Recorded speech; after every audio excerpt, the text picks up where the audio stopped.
Hello friends, welcome to Crime Chronicles US, where America's unsolved mysteries, vanished criminals, and chilling cases come alive. Every story is real, every detail matters, and the truth remains buried in the shadows. Don't forget to like, comment, share, and subscribe to stay updated with every mystery. In the late 1960s, Northern California was experiencing a cultural collision unlike anything the region had seen before. The optimism of the post-war era was fading, replaced by social unrest, political assassinations, and a growing distrust of institutions that once promised safety and order. San Francisco was a city of contrasts. Flower children and counterculture on one side, fear and paranoia creeping in on the other. It was in this atmosphere that a shadow began to form. Quietly at first, almost unnoticed, the four growing into one of the most infamous and terrifying legends in American criminal history. This shadow would come to be known as the Zodiac Killer. The story does not begin with a name, or a cipher, or a taunting letter. It begins on a quiet road near Vallejo, California, on the night of December 20th, 1968. Lake Herman Road was a lover's lane, a place where young couples would park their cars away from the watchful eyes of parents and neighbors. That night, two teenagers, David Faraday and Betty Lou Jensen, had driven out there together. They were young, innocent, and unaware that they were about to become the first known victims of a killer who would terrorize an entire region. Sometime between 11 p.m. and midnight, another car pulled up near theirs. What happened next was reconstructed later through shell casings, bullet trajectories, and the cold silence left behind. David was shot at close range, once in the head. Betty Lou attempted to run away, but she was chased down and shot 5 times in the back. There were no witnesses, no clear suspects, and no obvious motive. At first, police treated it as a tragic but isolated act of violence. Vallejo had seen crime before, but nothing that suggested a larger pattern. That assumption would not last long. On July 4th, 1969, just over 6 months later, another couple was attacked, this time in the parking lot of Blue Rock Springs Park, also near Vallejo. Darlene Farron and Michael Mageau were sitting in Farron's car when another vehicle pulled in and parked nearby. The driver left, returned a few minutes later, and then approached their car. Without warning, he opened fire. Mageau was shot multiple times, but survived. Farron was mortally wounded and later died at the hospital. This time, there was a witness who lived. Mageau later described the attacker as a white male, stocky, around 26 to 30 years old, with short, light-colored hair. It was a vague description, but it was more than investigators had before. Still, the case remained unsolved. Then, less than an hour after the shooting, a man called the Vallejo Police Department. His voice was calm, almost detached. He claimed responsibility for both the Blue Rock Springs attack and the Lake Herman Road murders. He gave details only the killer would know. Before hanging up, he said, "I want to report a murder. If you will go 1 mile east on Columbus Parkway to a public park, you will find the kids in a brown car. They were shot with a 9mm Luger. I also killed those kids last year." The call changed everything. This was no longer just a series of random shootings. This was someone who wanted recognition, someone who wanted to be heard. That desire for attention would soon become one of the defining features of the Zodiac Killer. On August 1st, 1969, 3 major Bay Area newspapers received nearly identical letters. The San Francisco Chronicle, the San Francisco Examiner, and the Vallejo Times-Herald. Each received a piece of a cryptic message, along with a strange symbol, a circle with a crosshair through it. The sender demanded that the newspapers publish the letters on their front pages, or he would go on a killing spree over the weekend. In the letters, the writer claimed responsibility for the murders and introduced himself with a chilling declaration. "This is the Zodiac speaking." Each letter contained a portion of a cipher, a coded message made up of symbols. The Zodiac claimed that the cipher, when solved, would reveal his identity. Fear spread quickly. The newspapers debated whether publishing the letters would encourage the killer. But the threat of more deaths loomed large. They published them. Within days, a schoolteacher and his wife, Donald and Betty Harden, cracked the cipher. The message did not reveal the killer's name, but it did reveal his mindset. It spoke of killing being so much fun, of hunting humans as the most dangerous animal of all, and of collecting slaves for the afterlife. It was disturbing, narcissistic, and deeply unsettling. The Zodiac was not just killing. He was crafting a persona. Despite the cipher being solved, the killer remained anonymous. No useful identifying information was gained. But the Zodiac had achieved exactly what he wanted: attention, fear, and a sense of control over the public narrative. He would not stop there. On September 27, 1969, the Zodiac struck again, this time in Napa County, at Lake Berryessa. Unlike his previous attacks, this one would be different in almost every way. Brian Hartnell and Cecilia Shepard were picnicking near the lake when a man approached them, wearing a black hood with the Zodiac symbol sewn onto the front. He claimed to be an escaped convict and said he needed their car and money to escape to Mexico. He then tied them up and stabbed them repeatedly. Cecilia would later die from her wounds. Brian survived. Before leaving, the attacker walked to Hartnell's car and wrote on the door with a felt-tip pen. He listed the dates and locations of his previous attacks, ending with "by knife." It was a deliberate signature, a way of marking his work. For the first time, the Zodiac had left behind physical evidence directly linking him to his crimes. He had also shown that he was capable of changing his methods, making him even more unpredictable. Later that same night, the Napa County Sheriff's Office received a phone call. The voice on the other end calmly reported a double murder at Lake Berryessa. The caller gave directions and then hung up. Investigators later traced the call to a payphone in Napa. The Zodiac had once again inserted himself into the investigation, taunting authorities and reinforcing his sense of superiority. The final confirmed murder attributed to the Zodiac occurred on October 11, 1969, in San Francisco. Paul Stein, a taxi driver, picked up a passenger who asked to be taken to a residential area. When the cab stopped, the passenger shot Stein in the head and stole his wallet and keys. Witnesses saw the killer wipe down the cab and calmly walk away. This time, police came dangerously close to catching him. Due to a miscommunication, officers were told to be on the lookout for a black suspect instead of a white one. As a result, 2 officers who encountered a white man walking away from the scene did not stop him. By the time the mistake was realized, the Zodiac was gone. It was one of the most haunting what-if moments in criminal history. After the Stein murder, the Zodiac escalated his campaign of letters. He sent pieces of Stein's shirt as proof of his involvement. He threatened to shoot school children, claimed additional victims that could not be confirmed, and mocked police for their inability to catch him. Each letter was designed to provoke fear and frustration. Each one reminded the public that he was still out there.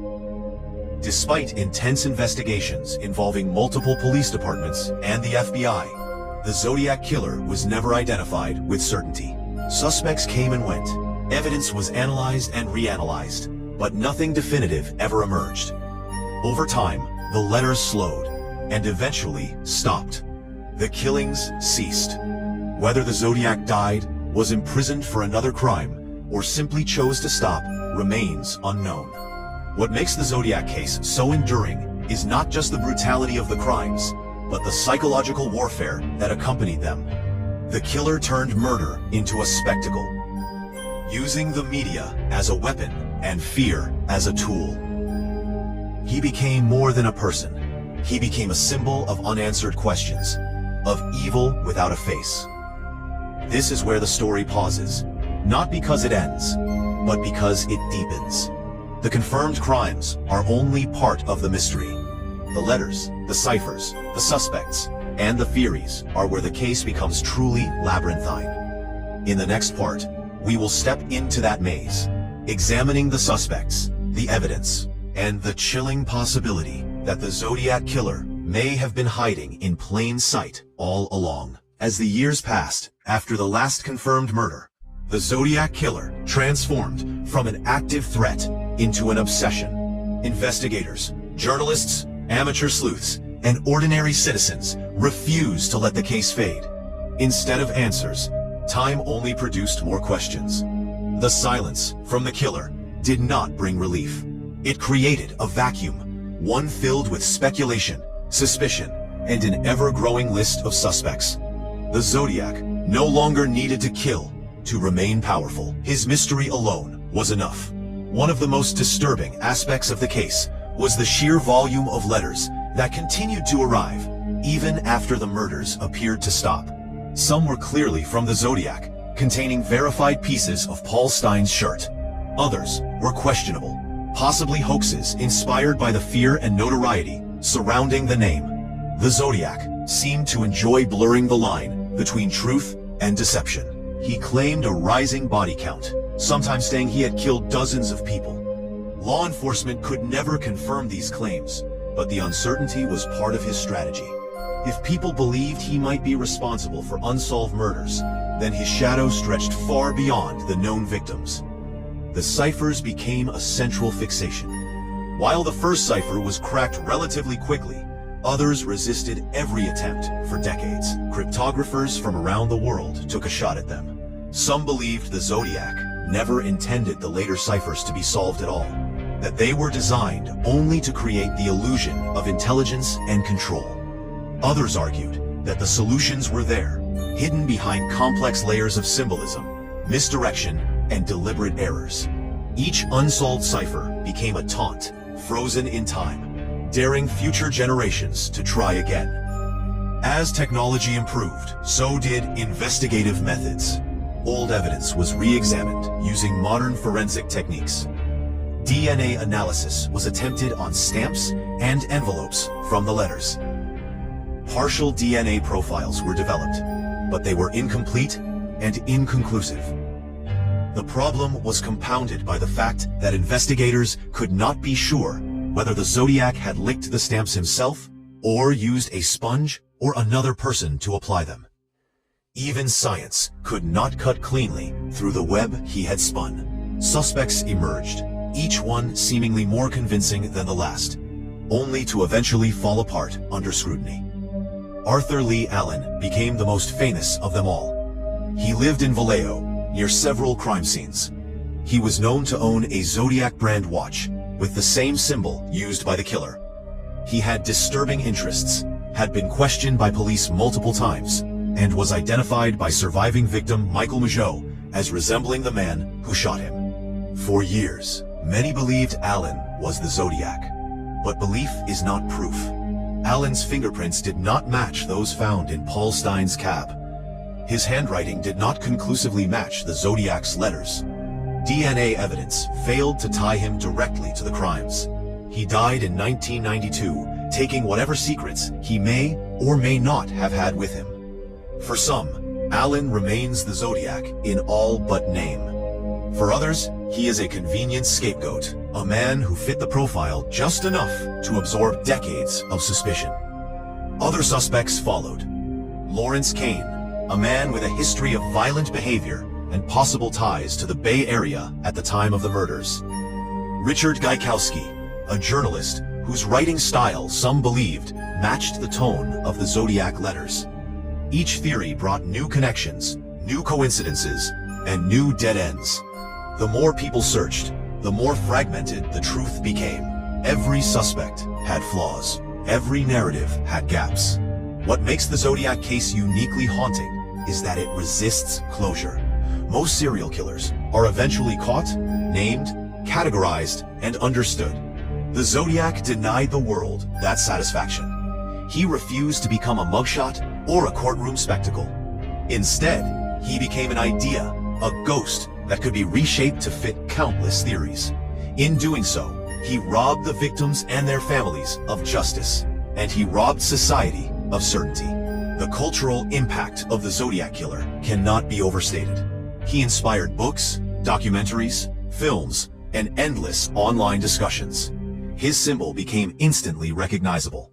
His letters were studied not just as evidence, but as artifacts of a twisted mind. In many ways, the Zodiac helped define the modern concept of the serial killer as a media-driven phenomenon. He understood, long before social media, how attention could be weaponized. Yet behind the mythology, it is important to remember the reality. Real people died. Teenagers with their lives ahead of them. A young woman celebrating the 4th of July. A taxi driver simply doing his job. Their stories are often overshadowed by the killer's legend, but they are the true center of this case. The Zodiac sought immortality through fear, but the lives he took were not symbols or statistics. They were human beings. One of the most unsettling possibilities is that the Zodiac may have lived an ordinary life after his crimes. He may have had a family, a job, neighbors who never suspected anything. He may have read articles about himself, watched movies inspired by his actions, and smiled quietly, knowing the truth would likely never come out. Or perhaps he was consumed by guilt, paranoia, or illness. Perhaps he destroyed evidence. Or perhaps it was never there to begin with. The lack of answers leaves room for every possibility. In recent years, there have been claims that the Zodiac's identity has finally been uncovered, often through private investigations or partial DNA matches. These announcements generate headlines, but none have held up to rigorous verification. Law enforcement agencies remain cautious, emphasizing that without definitive forensic proof, the case remains open. The Zodiac killer is still officially unidentified. There is a certain cruelty in that fact. The idea that someone can commit such acts, openly mock the authorities, terrorize millions, and then vanish into history without consequence is deeply unsettling. It challenges the belief that justice, while slow, is inevitable. The Zodiac stands as a reminder that sometimes the truth slips through the cracks. And yet, there is another way to look at it. While the killer was never caught, he also never truly won. He wanted to be known, to have his identity revealed and remembered forever. Instead, he is remembered only as a mask, a symbol, a question mark. His real name, his true face, may be lost to time.